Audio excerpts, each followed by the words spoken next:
Bonjour, aujourd'hui on va vous parler d'un classique, je sais pas pourquoi je fais ça. Y a-t-il un flic pour sauver la reine? Le film où Frank Drebin sauve sa majesté en détruisant tout le reste. Voilà. Donc certaines comédies te font sourire, d'autres te font rire, puis il y a The Naked Gun qui te prend par la main, te jette dans le mur, te marche dessus et te laisse hilar pendant qu'à peu près 85 minutes. C'est du burlesque pur, du non-sens assumé, du chaos millimétré, bref, un classique instantané. J'adore les rimes. Le pitch, Frank Drebin enquête et c'est déjà une catastrophe. Frank Drebin, lieutenant de police gaffeur, se retrouve à enquêter sur une tentative d'assassinat, un mania du crime, une conspiration improbable et la venue de la reine d'Angleterre à Los Angeles. Chaque scène est un champ de ruines, chaque geste provoque un désastre, chaque phrase devient un gag involontaire. Et malgré tout, il finit par sauver la situation à sa manière. Les acteurs, Leslie Nielsen, maître absolu du sérieux absurde. Donc le casting est un festival. Donc Leslie Nielsen, imperturbable, précis, irrésistible. Priscilla Presley, élégante, drôle, parfaite en partenaire de chaos. O.J. Simpson, bon, Nordberg, victime professionnelle. On va pas parler des affaires parce que c'est arrivé après.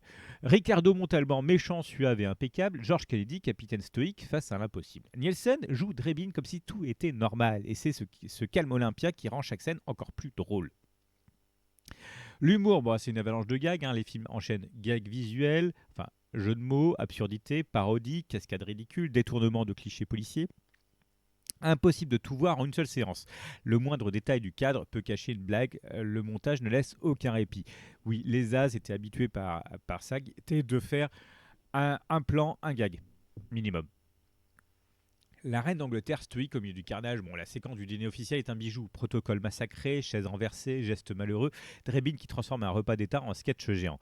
La reine traverse tout ça avec un calme surnaturel, ce qui rend la scène encore plus savoureuse. Enfin, bon, jusqu'à ce que ce soit impossible de rester calme.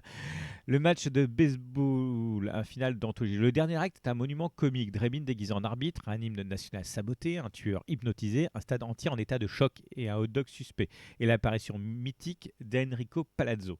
C'est l'un des meilleurs finales comiques jamais filmés. Les petites faiblesses, bon, quelques gags volontairement vulgaires. Le rythme peut sembler trop rapide pour certains.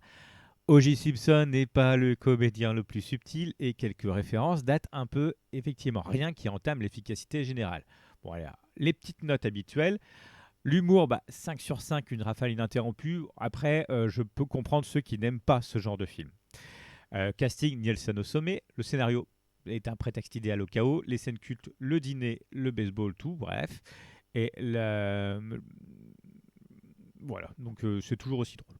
Conclusion, la comédie qui ne vieillit pas. Y a-t-il un film pour sauver la reine? C'est une démonstration de burlesque moderne, un festival de gags, un film culte, une masterclass de timing et l'un des sommets de la carrière de Leslie Nielsen. Un classique qui continue de faire rire, peu importe l'époque, et c'est ça qui est bien.